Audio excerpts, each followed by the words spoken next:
नमस्कार, हमारा पैसा हमारा हिसाब में आपका स्वागत है।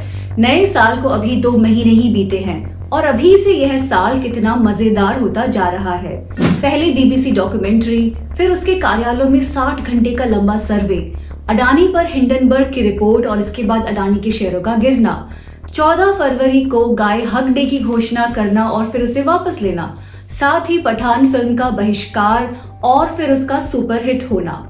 अब तक सब कुछ रोमांचक ही चल रहा है, लेकिन हम सामाजिक टिप्पणी के बजाय आर्थिक पहलुओं जैसे अर्थव्यवस्था, महंगाई और बजट पर नजर रखते हैं। कई लोगों के लिए ये सब बोरिंग विषय है, लेकिन कभी कभार ही वित्तीय जगत में हिंडनबर्ग रिपोर्ट जैसी कोई धमाकेदार खबर आती है। हिंडनबर्ग के बारे में कई सारी बातें सामने आई हैं, लेकिन इन बातों की पुष्टि होना अभी बाकी है। अब तक हमने जो देखा है वह बाजार की प्रतिक्रिया है, जिससे अडानी के शेयरों के मूल्य आधे से भी नीचे आ गए। यह एक ऐसा झटका था जिस पर यकीन करना मुश्किल हो रहा था। पिछले कुछ सालों से इन शेयरों के मूल्य आश्चर्यजनक रूप से बढ़ रहे थे। शेयरों में इस तरह का उछाल आना काफी अविश्वसनीय है।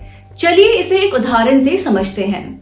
24 जनवरी 2020 को अडानी के शेयर का मूल्य 226 रुपए पर चल रहा था।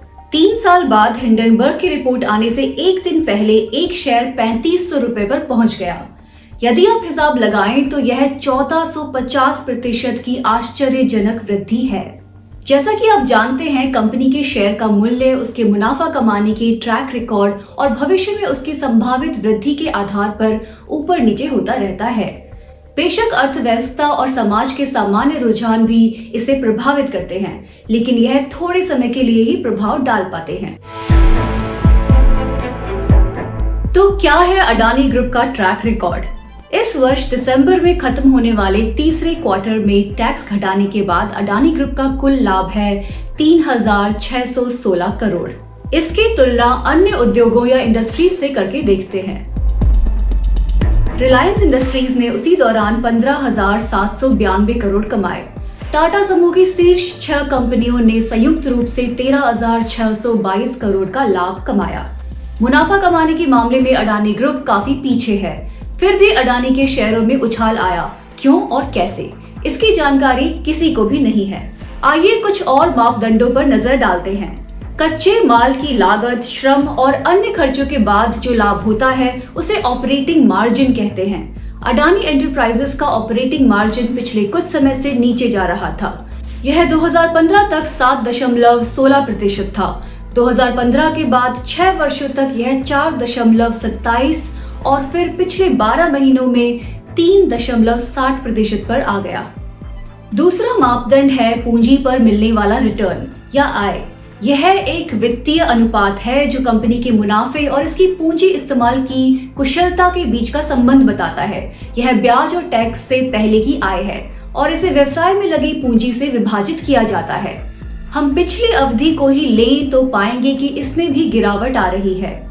2015 तक ये 14.69% था, फिर 6 साल ये 4.45% रहा और फिर पिछले 12 महीने में यह 3.18% है।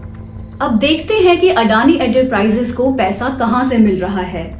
यह इक्विटी यानी कि अपने हिस्सेदारी के मुकाबले भारी कर्ज लेता है। 2015 तक 91.26% फंड कर्ज से आया। अगले 6 साल की स्थिति और भी खराब है, जिसमें 106% कर्ज लिया गया है, यानी लाभ का हिस्सा देने के लिए भी किसी न किसी तरह के कर्ज लिए जाते थे और पिछले 12 महीनों में 82% फंड कर्ज से ही लिए गए हैं। तो देखा जाए तो यह एक भारी कर्ज पर चलने वाली कंपनी है, कोई बड़ा मुनाफा कमाने वाली कंपनी नहीं है। लेकिन इसका सारा दोष अडानी पर मत डालिए। इंफ्रास्ट्रक्चर क्षेत्र में काम करने वाली सब कंपनियां ऐसा ही करती हैं।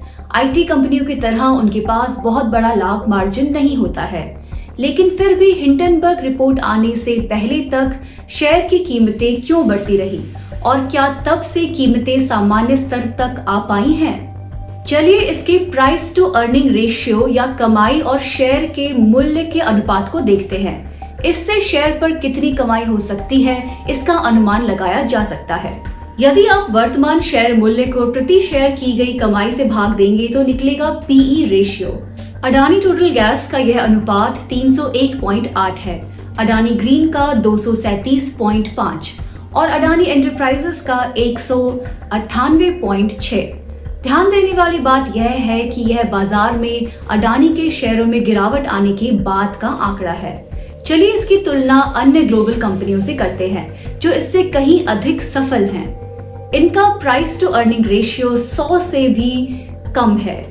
एप्पल का यह अनुपात 25.5 है, अमेज़न का 98.6 और रिलायंस का 24.1।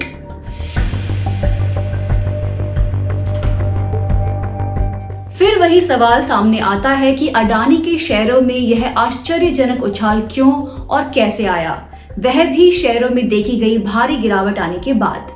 इसका जवाब हमारे पास भी नहीं है। हिंडनबर्ग रिपोर्ट का आरोप है कि यह शेल कंपनियों का एक जाल था जो अवैध रूप से कमाए गए पैसों का उपयोग कर शेयर की कीमत बढ़ाकर दिखा रहा था। क्या यह सच है? इसका जवाब भी हमारे पास नहीं है। अच्छा मौका है कि अलग अलग सरकारी एजेंसियां इनकी जांच करें और पता लगाएं।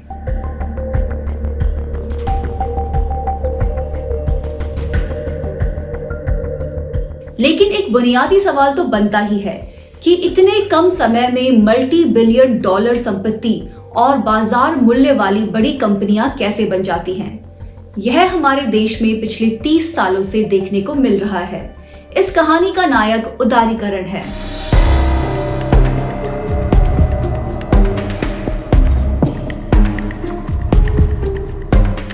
उन्नीस में जब निजी निवेश को बढ़ावा मिला तो अर्थव्यवस्था में उछाल आया, लेकिन फिर भी इंफ्रास्ट्रक्चर सेक्टर में कुछ खास हलचल नहीं हुई।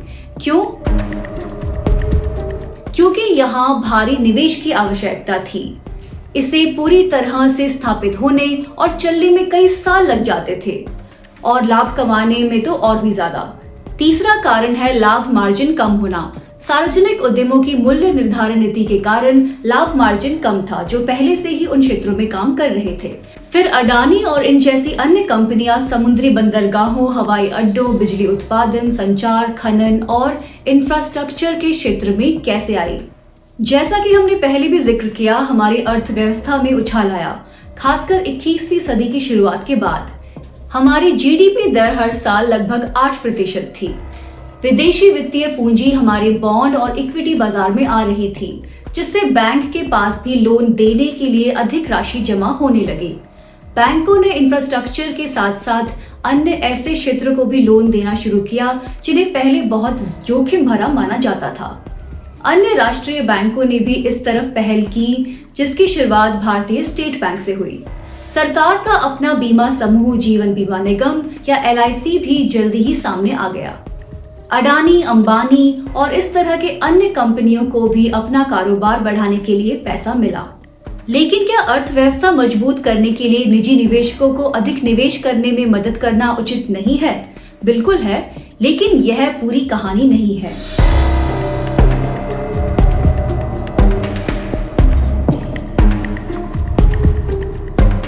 सरकार की तरफ से निवेशकों को काफी छूट दी गई क्योंकि ऋण से बात नहीं बन रही थी। इस दौरान सब्सिडी और टैक्स पर छूट सबसे अधिक देखने को मिली। जमीन बहुत ही सस्ते दामों में देने की पेशकश की जाने लगी और फिर पर्यावरणीय मंजूरी में नियमों का उल्लंघन होने लगा। बाकी जरूरी हिदायतों को भी दरकिनार कर दिया गया। इसके अलावा सरकार ने कंपनियों को इंफ्रास्ट्रक्चर तैयार करने, उसे चलाने और ट्रांसफर करने के मॉडल वाली इंफ्रा परियोजनाओं के लिए फंड की पेशकश की। इसे वायबिलिटी गैप फंडिंग कहा गया। केरल की विलिंडम बंदरगाह परियोजना को ही देखिए। इसके लिए 4000 से ज्यादा करोड़ की आवश्यकता है, जिसमें से 1600 करोड़ सरकार अडानी बंदरगाहों को देगी। याद रखिए कि यह एक ऐसा बंदरगाह है जिसका स्वामित्व 60 साल तक कंपनी के पास रहेगा।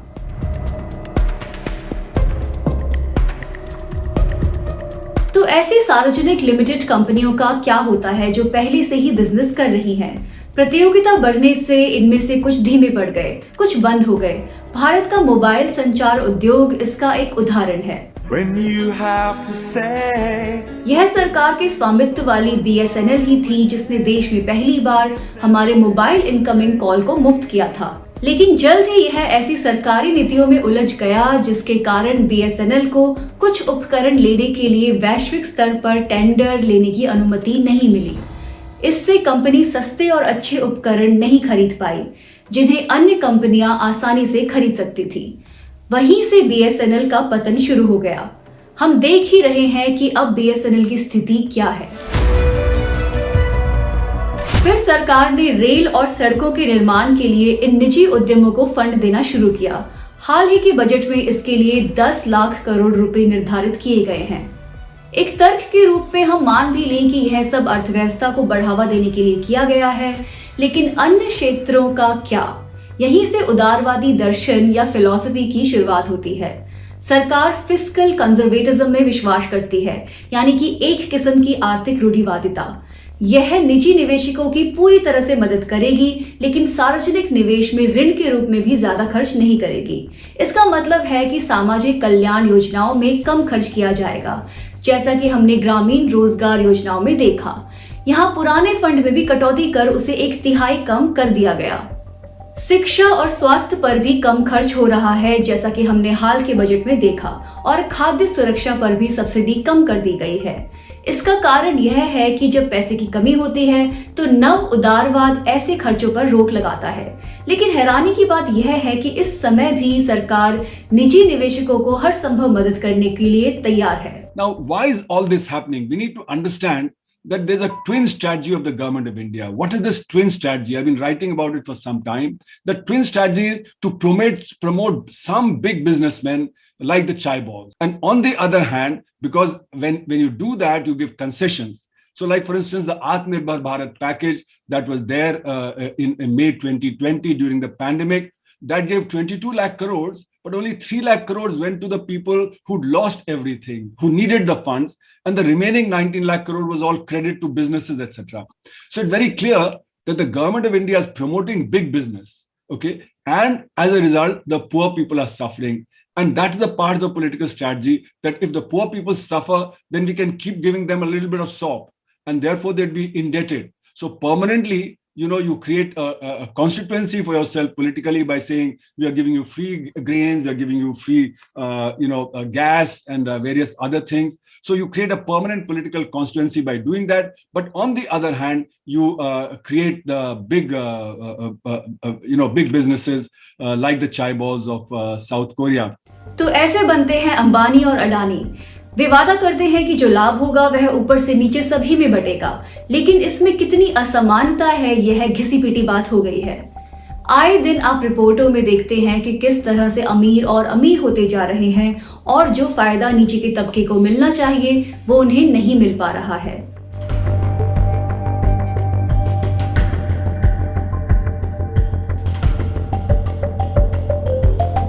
दुनिया भर में हमारी गिनती सबसे असमान देशों में की जाती है। आज हम बेरोजगारी दर को 9% की ओर बढ़ता देख रहे हैं। हमें संपन्नता और आर्थिक विकास के मूल दृष्टिकोण को बदलने की जरूरत है, लेकिन तब तक यह उम्मीद करते हैं कि जो जांच शुरू की गई है वह इन फर्जी शेल कंपनियों की धांधली का पर्दाफाश करेगी। लेकिन आगे बढ़ने से पहले जान ले कि हमारे देश के कानून में भी यह स्पष्ट नहीं किया गया है कि शेल कंपनी क्या होती है। जी हाँ, आपने बिल्कुल सही सुना, यह जानकारी हमें विश्वस्त सूत्रों से मिली है। 6 फरवरी 2018 को राज्यसभा में शेल कंपनियों पर एक प्रश्न का उत्तर देते हुए सरकार ने कहा कि कंपनी अधिनियम 2013 शेल कंपनी शब्द को परिभाषित नहीं करता है, इसलिए हमारे पास शेल कंपनियों के दुरुपयोग को रोकने के लिए कोई कानून नहीं है, जो सिर्फ पैसे के हेरफेर या मनी लॉन्ड्रिंग के उद्देश्य से बनाई गई है। एक और बात, भारतीय रिजर्व बैंक ने ऑन रिकॉर्ड कहा कि वह अडानी समूह की संस्थाओं से भारतीय बैंकों द्वारा दिए गए कर्ज का ब्यौरा मांग रहा है।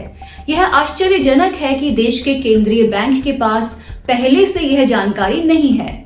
एक और बात, क्रेडिट साइट्स की 5 महीने पहले की रिपोर्ट याद करिए, जिसने अडानी समूह के अत्यधिक ऋण में होने के बारे में सबको आगाह कर दिया था। इस पर देश भर में चर्चा भी हुई थी। अब ऋण की जानकारी मांगने का मतलब है कि क्रेडिट साइट्स की चेतावनी आने पर भी आरबीआई ने कुछ नहीं किया।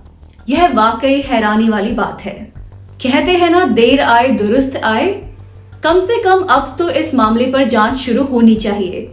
और हम क्या उम्मीद कर सकते हैं। धन्यवाद। मिलते हैं अगले एपिसोड में। वीडियो को लाइक और चैनल को सब्सक्राइब जरूर करें।